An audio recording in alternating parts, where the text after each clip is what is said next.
Yo, what's up guys and welcome back to another video. Today I'm just going to be talking about what my thoughts are about the mechanic industry right now.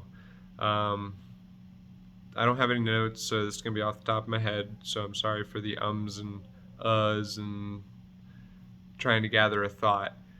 Um, so my thoughts as of right now is I believe I get a lot of comments saying that now's the best time to start in the mechanic industry. And then I get a lot of people that say that it's not worth it anymore, and the money's just not there anymore. And my thoughts are one, flat rate is getting really competitive.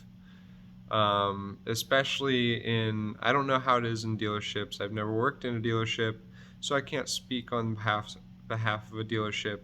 I'm speaking on third-party auto repair shops like Firestone, Meineke, Mavis, Black's Tires. It's getting very competitive because in shops, especially like ours, they've gotten a bad name, I would say, for janky repairs or not good repairs. Um, and it's if you're flat rate in these shops, especially in like I don't know how it is all over the U.S. I'm speaking on a touristy area in South Carolina. So in the winter, you're trying to go off of locals, and a lot of the locals down here will go to the dealership because they trust the dealership because the dealership knows what they're talking about, or knows what they're talking about to an extent because the dealership still hire in anybody, just like everybody else. Everybody else is hiring in anybody. The dealership's hiring in anybody. As long as you have a heartbeat, you could probably become a mechanic. It's not that hard right now, like at all. Everybody's looking for an auto technician. Start out as a lube tech, work your way up. That's how you do it. Um, but I'm speaking on behalf of these small shops. In the winter, we're relying on the locals, and even like I'm fortunate enough to work in a shop to where the locals come to us because they trust us. We do good work, so we're going to get customers, repeat customers coming back for repairs that we do. Um, and that's just all based off of doing good work. If you do good work, people come back to you. That's how it works. Um, as long as you do good, honest work, people always come back. So, but it's very hard um, at these third-party shops just because you're basically fighting for hours every week, and in order to hit like in a full staff shop who's running, say you have 10 bays, you're gonna have 2 maintenance techs, and you're probably gonna have 3 to 4 flat rate guys in the shop. If you don't have consistent workflow, your guys are going to be struggling to get like 50 to 60 hours a week. And I'm not saying that's everywhere. I'm saying from experience, some weeks you struggle. You struggle real hard to get like that 50 to 60 hours a week. You'll have a really good week where you hit 80 hours, but then you're going to have weeks to where you're hitting guarantee because it's just so slow. In the winters down here, it's very, very slow to where if we don't have a rotational schedule with the cars, there's some days where you will flag nothing. You won't flag it. You won't work on a single car because it gets so dead down here that that's just how it is. So flat rate is becoming very competitive to the point of where a lot of the hours have been cut. Like I'm speaking on behalf of Firestone. We get paid 0.3 for an oil change, 0.5 for a complete vehicle inspection, 0.4 for a warranty tire rotation, 0.8 for a flat repair, which is good. Well, kind of good. Well, 0.6 for standard tire flat repair, which is decent. 0.8 for a low profile flat repair, which isn't bad. But like 4 tires mount and balance with TPMS sensors is 0.9. It's when at dealerships you're getting paid, 2 hours per axle for a brake job, when we're getting paid 0.8 or an hour. So in these third party,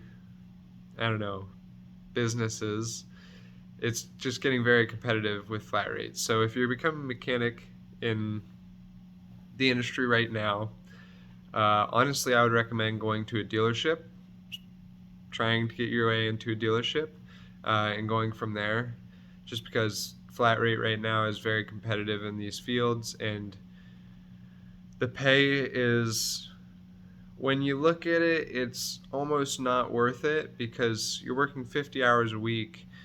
That's 10 hours of overtime that you could be making at another job if they allow it. I'm not saying every job that you can get is going to give you 10 hours of overtime every week, but say they do, that's still time and a half of overtime. I mean, if you look at it, if you add things up, you basically have to average about 50 to 60 hours a week to at least break even or be a little above what a normal job would pay, giving you 10 hours of overtime. That can be hard to do on slow weeks, so flat rate is becoming kind of hard. And I wouldn't even say it's the technician's fault sometimes. Well, yeah, sometimes, because sometimes there's just not enough work. Like, yeah, there's lazy techs out there, but what about the techs that, want to do stuff, but there's just not enough work? And that's where flat rate kind of falls short. And if you don't have a guarantee, you're just relying on your flagged hours.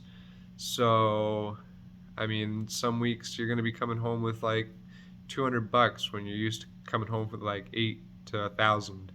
So it's I don't know. Flat rate's kind of, I think it's kind of dying. I don't think it's going to die. I think it's going to stay in the works because it's a good system for businesses to make profit off of you. Their labor rates anywhere from $100 to $200, and you're getting paid anywhere from $14 to, let's say, high end $50. That's still, they're still making at least $100 off of your every hour labor. Like every hour you flag, they're making $100 off of you, even with paying you. Like, so I don't think flat rate's going to go away. I think eventually maybe we'll start to get paid more. I don't think it's going to happen anytime soon, but to me it's just flat rate isn't it. I'm going to stay in the industry, of course. I mean, this is what I know. This is what I do. But for new technicians out there, I would try to get into a dealership.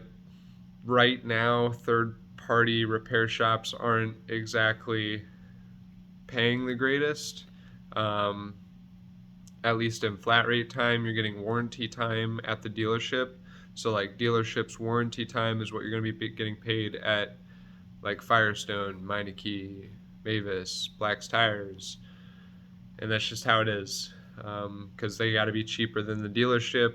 So they're going to cut labor rates, or they're going to cut costs where they can, and they're not going to cut into their paycheck. They're going to cut into yours. That's just how it is.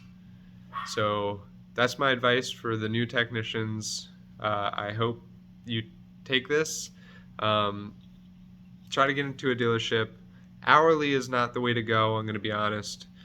If you can get into a flat rate plus like a compensation or performance compensation type of thing, that's a good system. Or flat rate plus clock hour compensation, that's really good. If you can get flat rate plus clock hour compensation, yes, go for that mechanic job. That is going to be, you're going to love that. But try to stay away from third party flat rate mechanic jobs right now. Try to going to a dealership. I know a lot of people are going to disagree with me, but that's just my opinion. Take it how you want it. Take my advice, don't take my advice. Fine with me. I'm going to try to start doing more videos kind of like this, but more, planned out, not like this. If you guys enjoyed, please leave a like. If you haven't already, subscribe for more content like this, and peace out.